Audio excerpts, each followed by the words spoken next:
Wahji Khalsa, Wahji Fateh Ji. This is Ravinder Singh from Columbus. Welcome to another session. Um, my role is a little different this time. I'm the presenter this week. For those of you who are not aware of the new format that we've adopted, or at least experimenting with, rather, it is that we will adopt a more thematic approach to Gurbani, simply because we've realized that in speaking of Banis, we constantly sort of digress into what are underlying concepts and the interrelationship between them. So this year we decided, why don't we just pick up a more thematic approach and understand concepts like Haume, Hukam, Guru, Bani, so on and so forth. So we compiled a list of about 16 or 17, and I regret that we haven't been able to send it out to all of you. But nonetheless, the forum actually decided that Haume was going to be the first topic for discussion. And the format is as follows. Instead of finishing the topic in just one session, we would allow it at least 4 sessions. Now, it's possible that as we go along, we might decide that it perhaps needs more time or less time, but we will adjust accordingly. This is not prescriptive. As I said, we're exploring and we'll see how this format goes. The idea is that each week, some individual who has volunteered will actually speak to the subject at hand. So we are talking about Haume. Last week, we had Veji Gurjeet Singh from Australia kick off the discussion. This week, it's my turn. Next week, it will be a Konkarji, and then the following week, Harvinder, do you know who it is the following week? I don't have the schedule. Ripudaman. It'll be Ripudaman Singh. So that's how it'll go. And then between these 2 weeks, we'll decide what the next topic is going to be. And of course, we'll always try and get feedback and see whether or not this is a feasible format. So with that said, thank you for giving me the time and indulging me. Because this is actually an indulgence to be able to share my thoughts with all of you. So I am going to be talking about Haume. A lot of it is really obviously my thoughts about it, and how I think about Haume. So what I'll do is I will just in the first few slides talk briefly about how Gurbani views it, what the etymology of the word Haume is, how is Haume represented in Gurbani, what does it suggest we do about it, and then we'll also talk a little bit about, take a slightly evolutionary approach to Gurbani, and then talk about the paradoxical nature of Haume. Where it is Dirag Rog on the one hand and Daru itself. So we'll spend a little bit of time trying to figure that out. And then I'll also talk a little bit in a broader context. I want to spend a little bit of time on the symbiotic nature of the relationship between Haume and Hukam. How one sort of, it's almost like 2 ends of a rope. So we'll talk a little bit about that. And then in the end, I just have some reflections on Haume as I see it, and I'll just share those with you. So with that said, let me go to the first slide. So Harvinder, can you move to the first slide? Okay, good. So can you all see the slide? Hanji, Yes. I can see Okay. Okay. All right. So the title of this slide is Haume, It Is All About Me. And I'll first talk a little bit about the etymology of the word as I've understood it from reading and listening to people. It is a compound word, evidently, and comes from Sanskrit, the Sanskrit hum and mama, which denotes I-ness and my-ness. So it's very interesting. I think there is a reason for Harvinder, I'm hearing my echo. Okay, I think almost everyone is mute right now. Okay, all right, fair enough. So hum and mama, which signifies I-ness and my-ness. And I think there is probably a good reason why Guruji has sort of chosen to indicate it as such, because it seems to me, as we will see when we go down, that the idea of I, how, perhaps occurs in creation, and my, the possessive element of this word, is something that develops later. That's just my thought. But anyway, so the word is a compound. It actually signifies me, I, mine. So I see this as our sense of our self identity. Now, how does Gurbani see this in, how does it treat Haume? So it doesn't have anything nice to say about Haume as far as I can tell. There's a lot of negative connotations in Gurbani. It sees this as, um, bondage, and it sees it as poison. It sees it as I said, a chronic malady, malady rather. I wish it were a melody. And it's also been, it's called filth, Haume Mel, darkness, gubar, source of all evil, how rog vyapit, and a thorn on our side. ताकत है तो साध न जानिया तिन अंतर हमें कंडाए. So bottom line is that it is not viewed as a very nice thing that has afflicted us. And what does it what does it do to us? Sarvada, can you go to the next slide?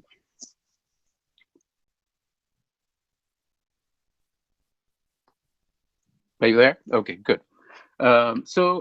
So there is this negative connotation, but then there is also the idea that it represents the process of creation itself, because Haume hukum hai pya kirt firai, and then in Asa Diwar there is a long passage on how which aya, how which gaya, how which jamya, how which mua. So the sense is that it not only indicates the individual's own sense of separateness or self, but it actually also it signifies the process of, as I call it here, the principle of diversity in the universe, because it seems like every sort of sentient being is afflicted with Haume, except that perhaps we humans have been singled out to have more of it, maybe. But nonetheless, there are these two connotations that I have sort of sensed in Gurbani, that it is both the principle of diversity as well as the principle of our own identity. And then, so what does it do to us, basically? Then again, Gurmat tells us that it essentially sets in motion for us this rat race that we are in. Haume taat moh rasulai. So taat is one orientation, which is an outward projection, as opposed to live, which is the inward projection. But it appears,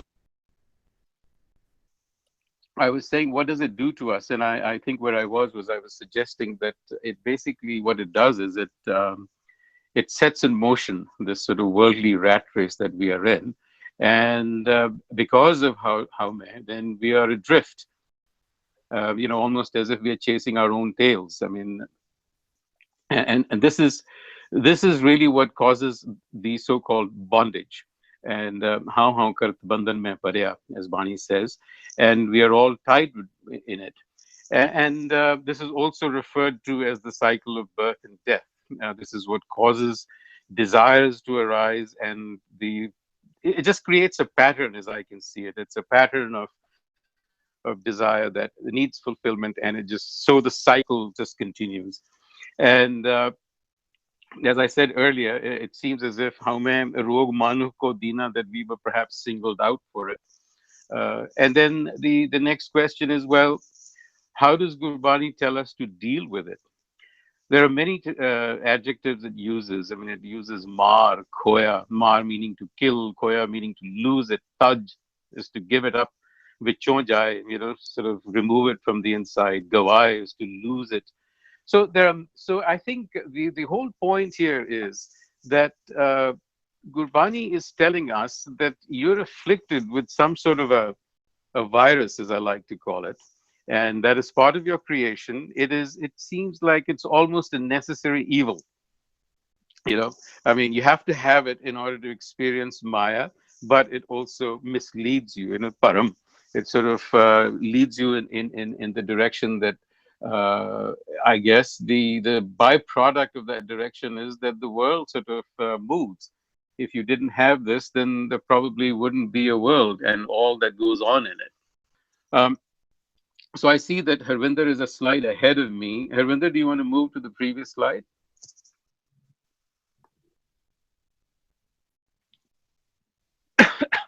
Anji, so here I've just I've inserted this slide because I'm personally quite fascinated by the idea that you know, evolution and Haume, which requires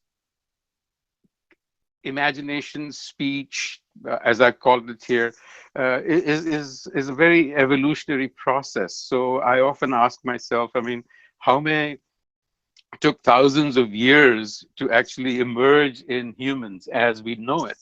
So I think that it is some sort of an emergent property. I mean, and because of the development that we have gone through from being chemical organisms through bipedal hominids, and also the fact that it has given us the tools for Haume, which is language, speech, communication, and culture. And I've highlighted in red capacity for imagination, because to me, the capacity for imagination, which allows mental time travel, creating future scenarios, I think this is perhaps the thing that distinguishes us the most from humans.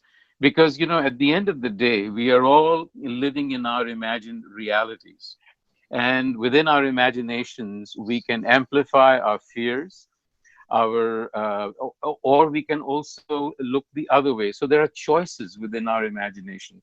We can go to the future, we can get hung up on the past, we can start building castles in the air. All sorts of things are possible with imagination. And you know, I put in this quote from Gurbani, Kai Janam Bhai Keet Patanga, and so on, and then Gobind Milan Ki Teri Ye Bariya. It sort of seems to suggest that we have reached some sort of a climax in our evolution. And I once recall coming across a Pankti from Guru Arjan, which I can't remember, I couldn't find it, but it seems to suggest that evolution has now reached a point where it requires us to be co-creators. And so therefore, our individual agency has to somehow work with this larger agency that we call Hukam. And I want to talk a little bit about that a couple of slides down, but I'll now move to the next slide, which is the paradox of Haume. You know, because it says Haume dirag rog hai daru bis, my meaning that it is a chronic disease, but it's also its own cure. And so it's interesting to ask ourselves, well, how does that happen? You know, it seems contradictory, but let's see if we can think through this a little bit. And I have to acknowledge Dr. Neki for helping me a little bit with understanding how it could be its own medicine, because he was a medical man and he talked in terms of disease and medicine. And he says, you know, when you look at uh, medicine and poison, they're opposites. But in appropriate doses, even poisons can be life giving. And that certainly was something worth thinking about. So, similarly, if Haume will pause and reflect on its own condition, it is possible that it becomes its own medicine.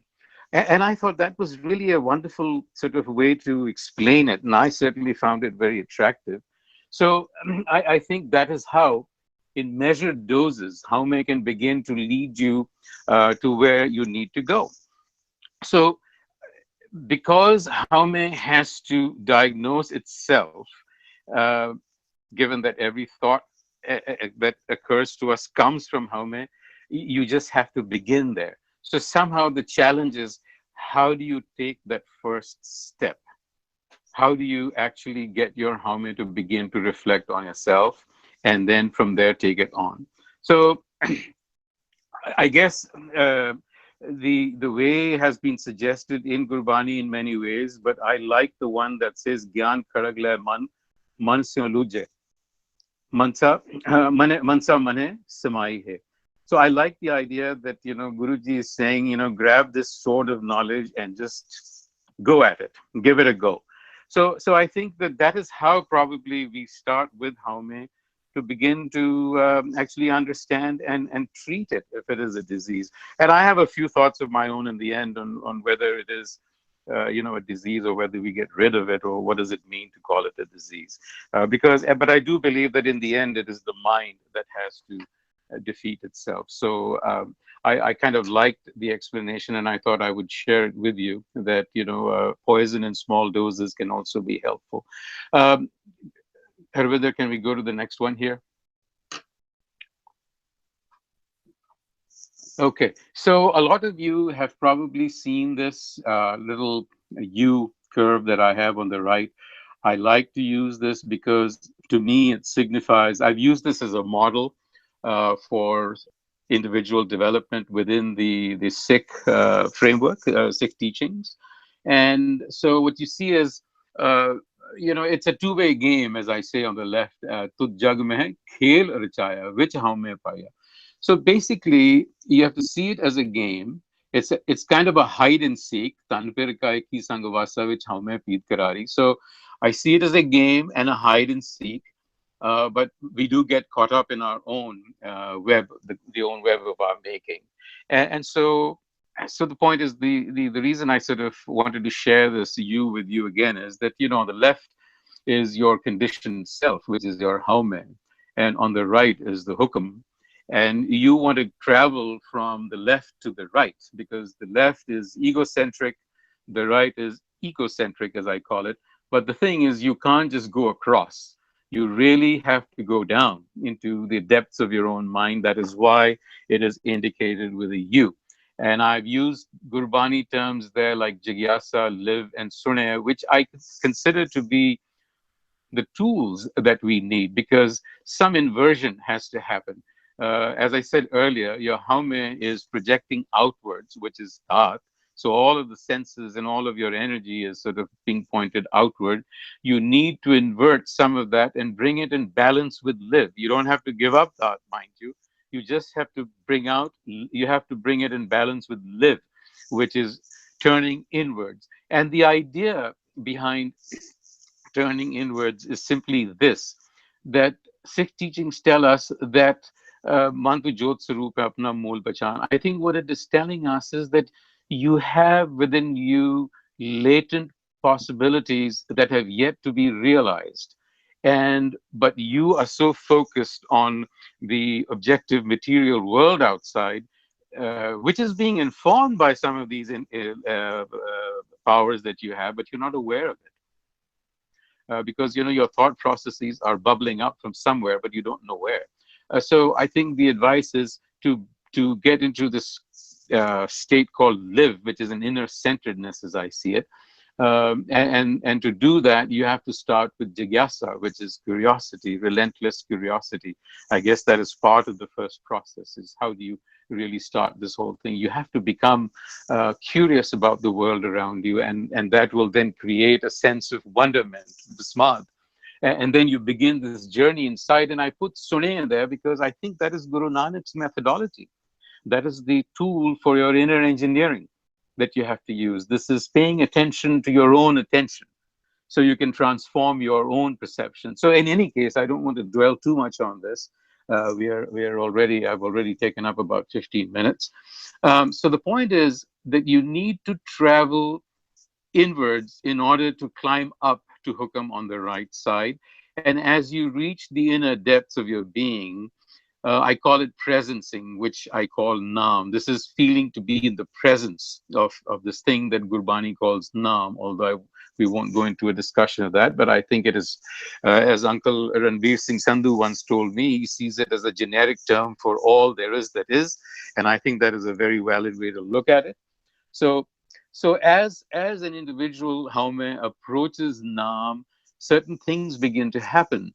It realizes that it really isn't a solitary existence. it begins to see that it is really not singular but plural. It begins to realize that it is part of a very large network. And so, therefore, once it begins to understand that and see that, it gets inspired, as I say, chow, Manuch chow. Then you begin to approach the world not from a self centered fulcrum, but you begin to see yourself as part of a much larger cause. And that's how you begin to bring your individual agency in line with Hukum. Now, I do want to say something about Hukum. Hukum obviously keha na jai, cannot be described, so it is not something that you will find on a tablet somewhere. Uh, but it is something that you can feel with some of these inner resources that I mentioned on the left, some latent, powers that you have. So what really am I talking about? I'm thinking of things like developing a sense of intuition, a sense, insight, because that is also another way to the truth or to knowledge. And once you begin to awaken these things, you can begin to understand Hukam in a much broader context. You can then line up with what you can feel coming down. And I think Hukam, a lot of people talk about Hukam as being universal laws, which it is. Perhaps, the laws of nature. A lot of us say it is the law of nature, and I agree it is, but I think it is a lot more as well. It governs not just the laws of nature, but it also governs moral law, the law that goes on inside of our heads and inside of our societies, the ones that we create. So it is also moral law, and which I think would be a more appropriate way to describe dharma, which we've reduced to religion. That's another issue. But nonetheless, that insight that you gain, the intuition that you develop, is also, it arises quite spontaneously, which is what we are doing in Ansab these days, and Guru Amar Das is talking about Anand, which is spontaneous, meaning that it arises spontaneously. This knowledge is in you. If you pay attention to it, you will begin to sense it. It will arise, and this knowledge will just come to you. You don't have to go anywhere to get this knowledge, in other words. So so that's really the reason for me to put this here. And then I just want to come down to some reflections, and then we can get into a dialogue. These are just my thoughts, very random, in no particular order. I just threw them down there. I just quickly typed them today. And if I ask myself, what really is Haume, if I had to describe it, I would say it is how it feels to be you. And it's a very subjective experience, and awareness, which is very subjective, which is qualitative. It's not quantitative. It's a quality. And it's internal. So I think this is where scientists do not really want to talk about this, because it is a subjective experience and it's qualitative. They just want to be able to measure things in the objective world, which is fine. But that's how, and subjectivity is irreducible. In other words, Haume is self-preferential. You cannot see your Haume any more than you can see your own seeing, or bite your own teeth. So it's kind of a thing. It's like riding a horse and trying to look for that horse, that sort of thing. And it's also self-love in some ways. It has this quality of being narcissistic. And here I have used, I want to share with you from Indian mythology the story of Brahma. And because Veer Gurjeet Singh reminds us that we are all Brahmas, and I think that it is a very lovely illustration to be able to understand what's going on with Haume. So Brahma is supposed to have created this world, and then fell in love with his own creation, with his own daughter Saraswati. So this incestuous sort of relationship created this kind of world. And I think we don't need to take it literally. It is a metaphor, as mythologies are. What it is saying, what I found very useful, was that it is really telling us that, we all are many creators, and we all tend to fall in love with our creation. We all get stuck on our creation. I mean, when I say creation, I mean the worldview that we all build inside of ourselves. In other words, we are all living in our imagination, as I said, and it's all subjective. But we begin to feel that our subjective world is in fact the objective world, and it is the only world there is out there. And that is why we get into the problems that we have around the world, because everybody else is thinking the same way. So I think we need to take a cue from this mythology of Brahma.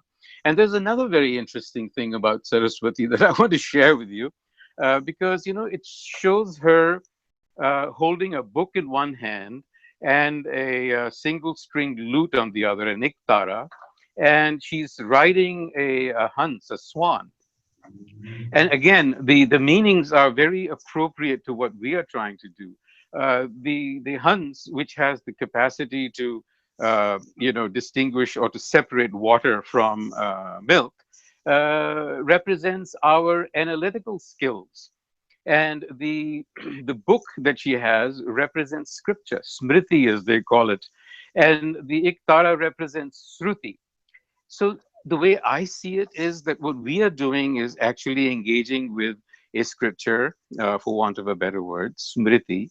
Smriti, which is our Guru Granth Sahib, can inspire you, but it is shruti. It is the attention that I was referring to earlier, because smriti will tell you what to do. And if you do that, that is what will transform you.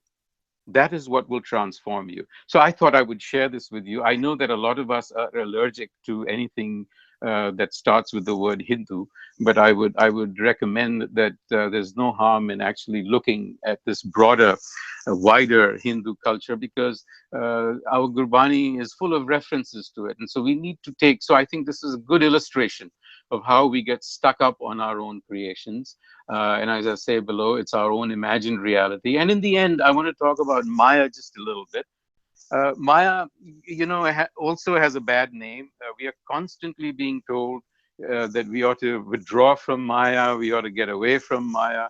And I find that a bit troublesome, because it seems to me that Maya is an illusion, and we've already decided that. It's an illusion because it is subjective. So obviously it is an illusion because it is subjective. Haume is a little delusionary, yes, but it serves a purpose, because when you're delusional, as I said, you can create value out of it as well. You don't have to be thinking or be stuck up on the past. You can imagine a better future for yourself.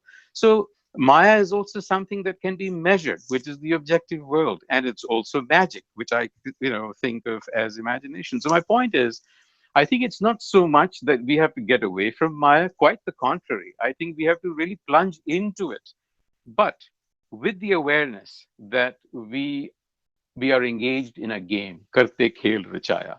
I think if we remember the game, the rules of the game, understand our own construction as Gurbani is teaching us, we'd be having tons of fun. So with that, Waheguru Ji Ka Khalsa, Waheguru Ji Ki Fateh. Anji, thank you, Virji. So I think we will go one round, everyone. So either you can ask question to Ravinder Virji, or just make a general observation about the Haume or the slides today. So first I will go to IJ Uncle. Can you hear me?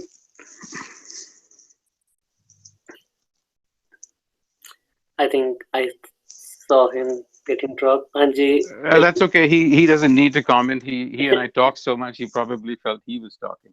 So Sounds good. Anji, Dilpit Virji. Hanji, I think it is a very good presentation.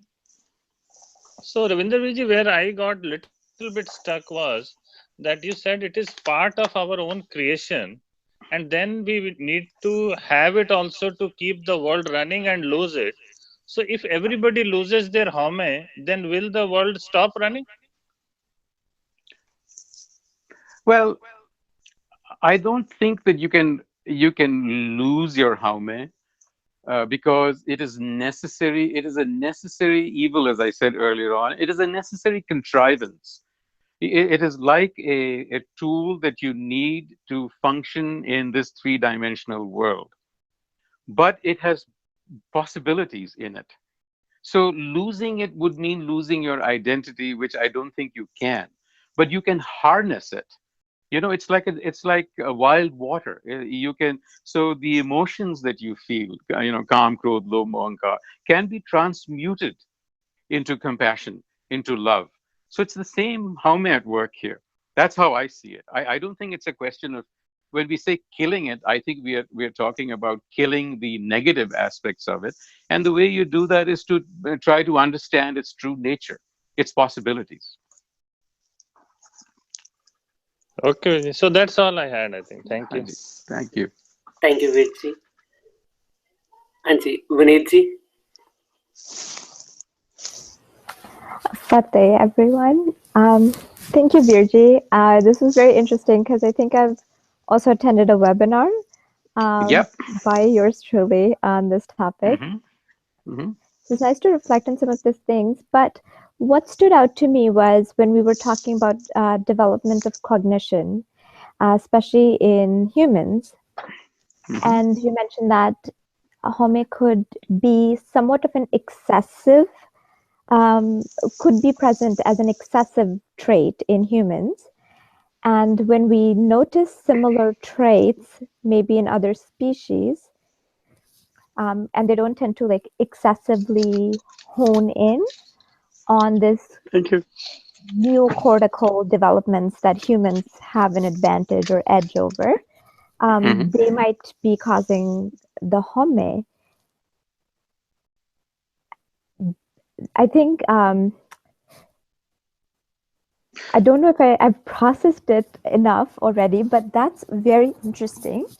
But also, isn't that what's making us reflect? And when we talked about the you, and we're talking about like reflection and jigyasa, right? Hmm. Hmm. That awareness or being aware of what we actually need to be aware of, Hmm. isn't that also tied into those newer developments Oh in yeah, our cognitive yes, understanding? I absolutely. I think, and this is, as I said earlier. I mean, the caveat that I want to place out there is that these are just my thoughts that I have sort of arrived at today. Mm-hmm. Tomorrow, I might have, I might disown them. So don't hold me to them. But I think that my sense is that, evolution is telling us that there is some sort of progression going on here, and that so today, for example, if you were to try and locate Haume, or in English, the term that we've all come to use is ego, although it doesn't map out quite to ego, but nonetheless it's generally accepted convention. There is no place in the anatomy that you could find a thing called ego. Okay, so that is what I mean by an emergent property, that you have to have the neocortex to be able to experience this feeling, this unified feeling that you get from moment to moment. Because what they notice is that the entire brain lights up. Okay, so it's like the entire brain has to be processing, and I'm no neuroscientist, but I find that very fascinating, that it is something that gets created when you have this sort of this construction, this structure in your head. That So you can look at it from the perspective of Indian religions or Indian philosophy, which says no, consciousness comes first, not the brain. But I see that as a needless debate. So it's like, so if consciousness or has to express itself as a singular consciousness, meaning you and I, or an individual Atman, if you want to call it that, then it needs this apparatus. It needs this brain in order to be conscious of itself. You need to be in this kind of a world to be able to self-reflect. Because if you didn't, it's like if you want to know uh, the color red, you have to have other colors in order to know the color red. If you want to know your higher nature, or man tu jyot swaroop hai apna mool pehchan, you have to know this piece of you as well. That's how I'm thinking about it. Otherwise, you would never know yourself. You see what I'm saying? Mm-hmm. Yeah. This is what is causing us. So at the end of the day, all of us at any given moment are constantly trying to search for our quote unquote identity in some shape form. We are trying to figure out who we are, and I think that is precisely the game that is at play. You have to first understand the contrast before you can say that my true self is an unchanging one, whereas my ego or my Haume is constantly changing given the context, right? I mean, I could be thinking of myself as being a victor one moment, the next moment, circumstance and the context changes, and suddenly you feel like a victim, right? I mean, so there is an unchanging behind me, but in order to understand that, get that, you also have to have this creation to be able to go there. So that's how I'm thinking. And yes, I wasn't disagreeing. I find that so fascinating, and this is the first I time do we're too. doing I it. do too. Believe me, I'm quite fascinated by this whole process. And I am a neuroscientist, so Oh, I you are? would Oh, I like need to to talk to look you. more I need into to that talk to for you. sure. You need to read. I can actually talk to you. I'm reading a few books that I think I'd recommend them to you. Well, I'd love to talk to you, yes, Yeah, we'll talk about them. for sure. Thank you. That was Okay. my comment. Okay. Thank you, Ji. And Ji, ek Onkar Ji. Well, Ravinder Singh Ji, I really enjoyed your presentation. Well, thank you.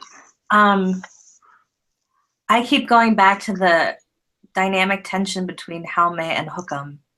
Mm-hmm. And I liked what you said about having to go deep inside in order to resolve that tension. Mm-hmm. But I guess my question is, do you resolve the tension, or do you just learn how to live with it? Well, I will tell you that, let me see how to put this. So one of the things that I think for us to be honest is to really share how you personally feel about it. So I'm going to base this answer on my own life experience and where I stand today. Okay. Yeah. I think the answer is that the tension is never quite resolved ever, but it's almost akin to walking on a tight rope. You know what I'm saying? Yeah. You're always, you've got that balance that you have to keep. So you have to stay on that tightrope. You understand that there is an ego at work, and you also understand that that there is Hukam at work. So the challenge is, how do I know when Hukam is beckoning me? So where I stand today, I feel like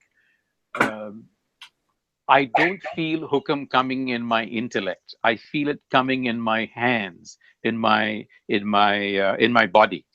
I can start sensing some things. Sometimes I can sense them, and I can then, it's like an insight that you get, you know.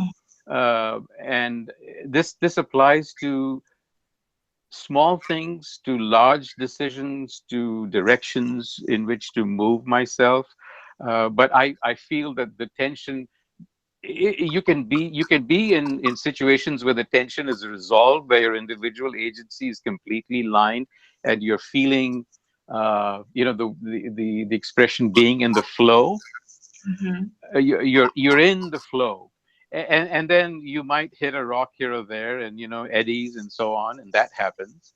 And so I think this is an iterative cycle that continuously goes on. But here's what I'll tell you: the idea of having a Haume doesn't bother me that much anymore, because I think of it as no more than a passport that I have. It's just a label for you to know who I am, and for me to know where I'm located in this world, what my coordinates are. And of course, it relates to my physical sensation as well of a body. But it's quite okay, because it's making the game interesting. You know what I'm saying? It's like there's always a nice challenge there. And so rather than sort of go into a deep depression or be judgmental about things, I think you just begin to enjoy the game for what it is. I don't know if that helps you. No, I was just curious about what your experience was, and I'm grateful to hear that experience. Yeah. I mean, I guess the thing is, there's that line in Gurbani, hukame under in Japji, hukame under sabako, bahar hukam nakoe. Like everything is in hukam, nothing is outside of hukam. Yeah. Yeah. And so, in some ways, I wonder if the resolution of the dynamic tension isn't the acknowledgement that even when we're acting from ego, on some level, it's still part of hukam. Of course. And I read that line to mean that, hukam is in some ways the sort of the regulating agency of this three-dimensional world that we are in. Okay, I think it's the regulating agency. It sort of keeps in place, it glues the world together. It is synonymous with Naam, yes, but I see it playing a somewhat worldly role for us. It regulates for us not only our own bodies, but external bodies. This sort of seen, objective universe. I think that's where hukam operates. Okay, thank you. That's helpful. I appreciate that. Thank you, Ji. Thank you, Radhaviji. It was actually a very nice presentation. I really thoroughly enjoyed it. I really like the U model that you have there. That tension between Haume and Hukam. That's very beautifully modeled out there. Thank you. I just want you to know that I adopted it from The Fifth Discipline, which is a book by Peter Senge, and believe it or not, I got it from the business world. I modified it. In the business world today, they are landing at the same sort of thinking that Gurbani is doing. So they're asking leaders. We can see leaders how they operate, but where are they operating from? And they're figuring out that they're really operating out of hukam without perhaps knowing it. But anyway, I didn't mean to interrupt you. Go ahead. That's very interesting, actually. The operative statement in that you is it seems to me that nanak hukme je bujhe ta home kahi na koi. Yeah. So there is obviously that intellect, jeda. I forgot that example that you were giving, Surti or whatever. Shruti and Smriti. Shruti, yeah. So that bujhe is very important, and that is basically probably because ta home kahe na koi. So nana hukma je bujhe ta home kahe na koi. So that's also a very interesting phrasing. It's not home rahe na koi. It's like home kahe na koi. Kahe na koi, right. So I think what you were commenting on, answering Ekonkarji's question, I think so that is probably quite relevant from that perspective, that it's not that Haume is getting destroyed. It is that its meaning and interpretation changes once you realize what the hukam is through the bhujana process. Yes. You're absolutely right, because we have to pay attention to the word bhujana. Bhujana again is like solving a riddle, to be able to solve a mystery. So hukam appears in mysterious, non-linear, non-cognitive ways, and you need the tools that you have available. Not the intellectual tools as much, but things that like insight and intuition. So the thing is that the bhujana here, I'll just give you an example. Haume learns that it just doesn't pay to go against the grain of things.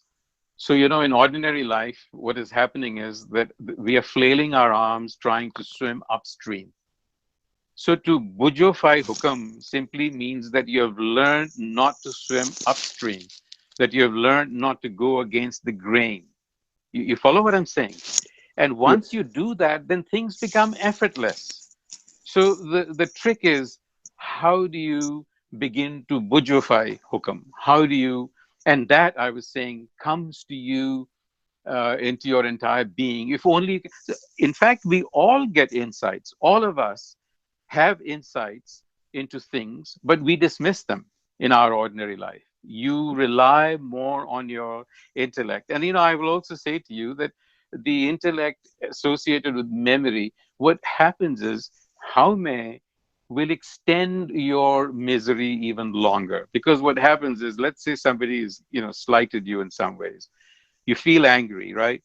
Now, if you don't, the experience of anger does not usually last that long. It'll just sort of subside. However, what makes it come back again and again and again is your memory of it, because you will keep recreating it in your head. And that is really the problem, right? So once you begin to see that difference, then, you are just riding. You're on a free ride then. Things are effortless. Yeah, yeah. So, Vijay, I had a question here. So this, in my personal life, I actually struggle between, following Sikhi and also the atheist rationalist path. And I have kind of 1 foot here and 1 foot there, exploring both simultaneously. Mm-hmm. And I was wondering whether this model actually uh, kind of like can be followed from both paradigms. Like if I was in Sikhi, it will work pretty well. And I was to take an atheist perspective, that model again will apply and work very beautifully. So is this model in some shape or form silent about actually what, a Concur, Vaheguru, God is? And Yeah, or doesn't care about it that it much. doesn't really care about it, because I could turn around and say to you that you could strip Gurbani of all the religious sort of doctrine that has grown up around it and treat it as pure psychology. It's like a psychology manual at that point. Anyone should be able to approach it and use it. But what happens is, Gurbani talks about uh, a transcendent experience, right? Mol nu pachhanna means you exit from your haume and perch yourself up in this your true nature, your true self, from where the offshoot has come, right? But the thing is that in doing that, you don't. What is happening in religions today is that it is always happening in the context of some religious doctrine or the other.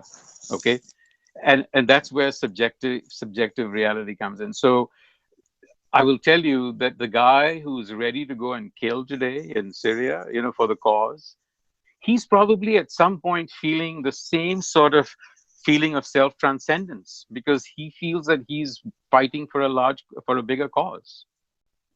Okay, it's that he's having the same experience. Oh, shaheed ho raha hai, shahadat pa raha hai. So he's feeling that at this point. So you would have to say what? And I think that if you strip it off of these doctrines, you could actually just use this as understanding yourself. This is self-understanding, really. I think that you could even suspend the notion of Ikonkar, because I would challenge you. We really, Guru Nanak has given us a sort of a declarative assertion at the beginning of Gurbani, and I know that he has talked about the Creator, in very personal terms. But that to me is a poetic expression. You can pretty much cull his teaching and see how it applies to you, and applies to anyone for that matter. Yeah, appreciate it, Virji. Thank you very much. Thank you. Thank you, Virji. Anji, Gurdeep Uncle ji, Montreal. Anji, number one, I give congratulations to Ravinder Virji. He did very good presentation. And my question here is, Haume bujhe ta dar sujhe, gyan bhi huna kat kat lujhe.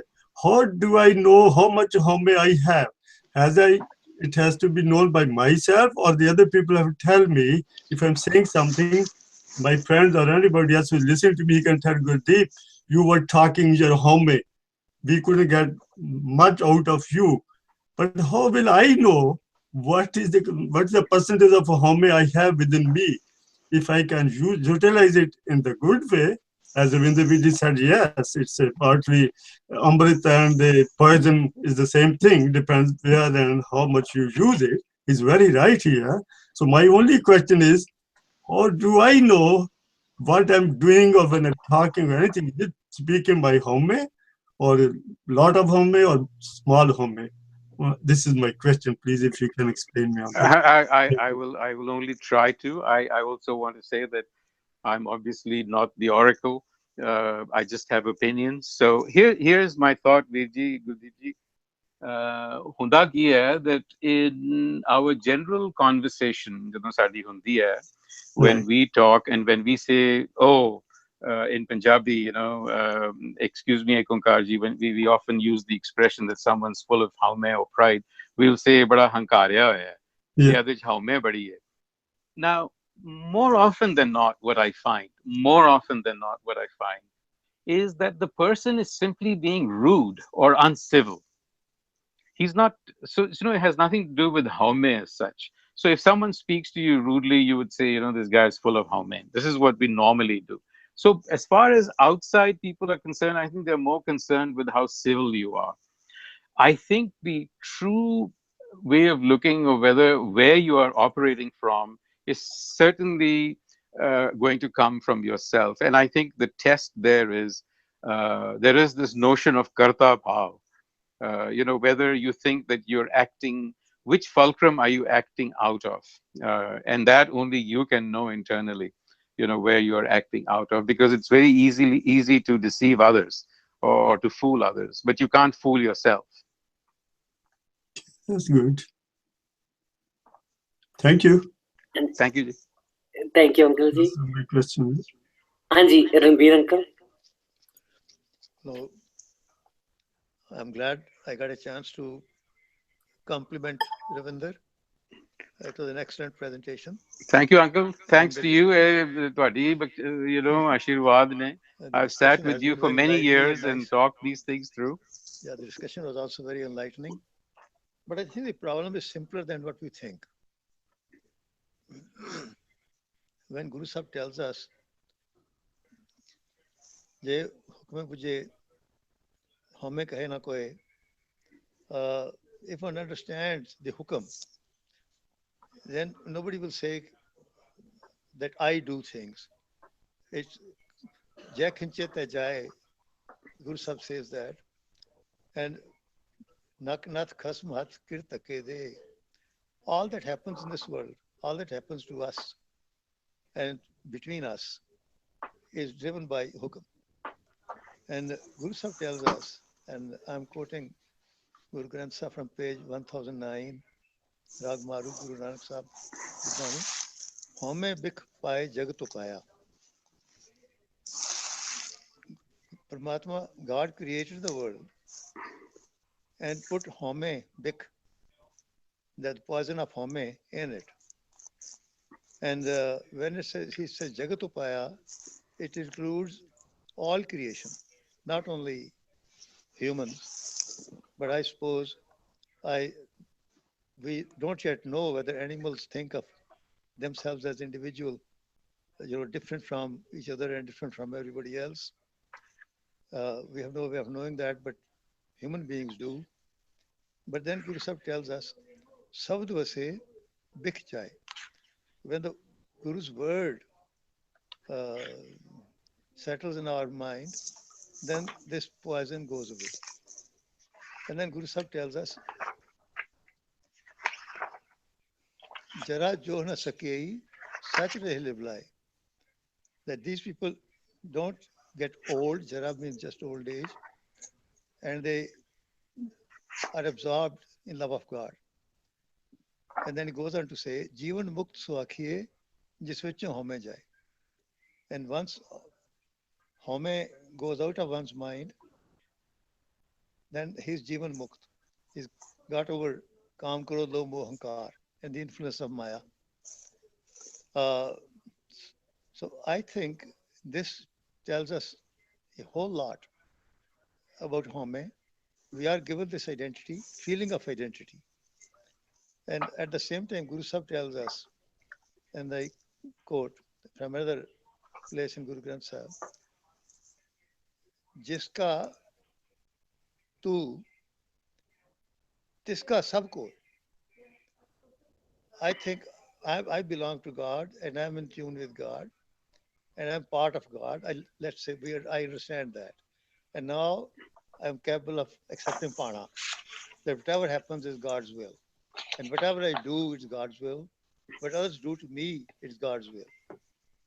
Then Guru Sahib tells us, Jiska tu, tiska sabko. Everybody is his. So that's where we get Guru Sahib again and again tells us the meaning of our bhujana, understanding. That basic understanding is that God pervades all. Every being, everything that's in this world is pervaded by God. And this is primarily the basis of understanding, love, companionship, absence of hate, nirvair, nirpao, everything comes out of that once we get that feeling. And I think the basic message is that Haume keeps us apart from feeling ourselves as part of the whole. And that's the basic problem. And once we understand that we are part of the whole, then Haume goes. Thank you.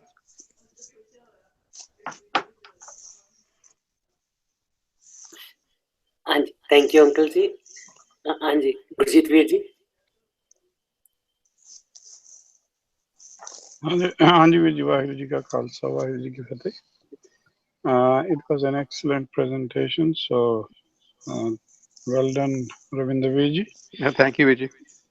And you have actually used this twice. I was listening. Haume दीर्घ रोग है, दारू भी इसमा है, कृपा करे जे अपनी ता गुर का शब्द कमा है. So what is your understanding about daru bhi ismae and kirpa kare je apni?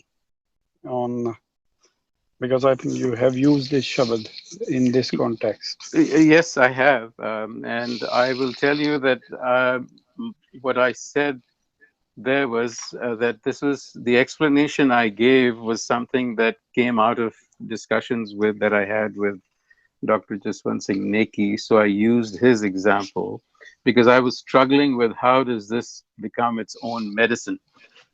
And if you recall, he had sort of explained that in medicine, poison can also be used to be life-giving. And so therefore, if Haume will pause and reflect on itself, so this is Je Kirpa Kare Apni, if it will pause and reflect on itself, it will then become its own medicine, because it has to start somewhere. And a diagnosis has to happen because it is in ignorance right now. Anjanat bhikhya mein rache, je janat apan aap bache. So that's where the process has to begin, with oneself. And so, the question of who's diagnosing who, it's Haume diagnosing itself. So that was my understanding. And so it means apni is just for self, as you say, anjanat, because he himself is anjanat, and he himself becomes, and he himself approaches a stage where he knows things. Yes. So this is all self-realization. Well, I also didn't get a chance to say that this is all, we have in our discussions on this forum talked a lot about jap and so on. Contemplation, reflection on the Guru's message, on Sangat. This is what will probably arouse and nudge the self to sort of turn inwards on itself. So means what happens is, does he realize at some stage? Is the realization coming from within him or someone else? I would hope so. I would hope so, that some stage it should happen. I think we are all making that journey, and we all kind of should have a sense of where we stand. And to me, that is all inwards. I mean, I kind of can only speak for myself. I mean, I think I know, what my issues are and what my particular issues might be. which are unique from everybody else's. But I also have on the other side a realization that is dawning, as to what the true nature of things might be. And then how you read this Kirpa Karanji Apani ta Gurka Shabad Kamai? How means in what sense is the Gurka Shabad? Who has to do this? Gurka, well, you and I are doing it, aren't we? For ourselves. And what does mean Kamai? Gurka Shabad Kamai. So understanding, first of all. Gurka Shabad is Guru's knowledge, the wisdom that the Guru has given you. We have to reflect on it and assimilate it and absorb it and turn it into our lives, so that you can actually, as I use that model to show you that, as you go deeper into yourself, you will come to a point where you can actually, see differently, because some of your latent capacities will have awakened. Thank you very much. Anji, you're quite welcome.